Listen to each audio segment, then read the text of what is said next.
Step കയറുമ്പോൾ ഇതേപോലെ അണയ്ക്കുന്നവരാണ്. ഇപ്പൊ ഞാൻ സ്റ്റെപ്പ് കയറിയപ്പോൾ അണച്ചിട്ടുണ്ടോ, അതേപോലെ എല്ലാവരും അനുഭവിക്കുന്നുണ്ട്. ഇപ്പൊ വീട്ടമ്മമാരായാലും അല്ലാത്ത നമ്മുടെ കുറച്ചുകൂടെ ഏജ്ഡ് ആയിട്ടുള്ളവരായാലും അനുഭവിക്കേണ്ട. സ്റ്റെപ്പ് കയറുമ്പോൾ സ്റ്റാമിന കിട്ടുന്നില്ല.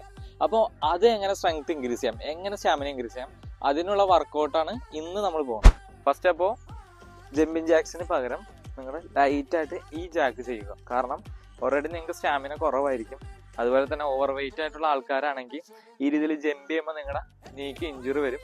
അപ്പോൾ ആ ഇഞ്ചുറി വരാണ്ടിരിക്കാൻ നിങ്ങൾ ഒരിക്കലും ആവേശം മുതൽ, ഇപ്പോൾ ഞാൻ കണ്ടിട്ടുണ്ട് സ്റ്റാമിന ഇൻക്രീസ് ചെയ്യാൻ ഒരുപാട് വെയിറ്റ് ഉള്ളവർ ഓടിപ്പോയിട്ട് ഒന്നിൽ ഈ ജമ്പിങ് ജാക്സ് ചെയ്യുക, അല്ലെങ്കിൽ ഓടിപ്പോയിട്ട് ഹൈ നീസ് ചെയ്യുക. ഇങ്ങനെ എക്സസൈസ് ചെയ്യുമ്പോൾ നിങ്ങളുടെ അത്രയുള്ള ബോഡി വെയിറ്റ് വന്ന് നിങ്ങളുടെ നീല് വന്ന് ഹിറ്റ് ചെയ്യാണ്.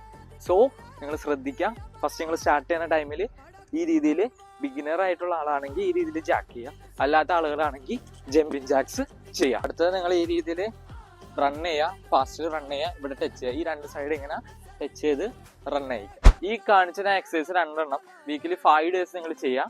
50 reps വെച്ച് ചെയ്യുക, റെസ്റ്റ് എടുത്ത് ചെയ്യുക, 30 seconds റെസ്റ്റ് കൊടുത്ത് ചെയ്ത് നോക്കുക. നിങ്ങളുടെ സ്റ്റാമിനയ്ക്ക് ഭയങ്കര വ്യത്യാസമായിരിക്കും. ദെൻ അത് കഴിഞ്ഞ് നമുക്ക് സ്റ്റെപ്പ് ഓടി കയറാം. ഓക്കെ.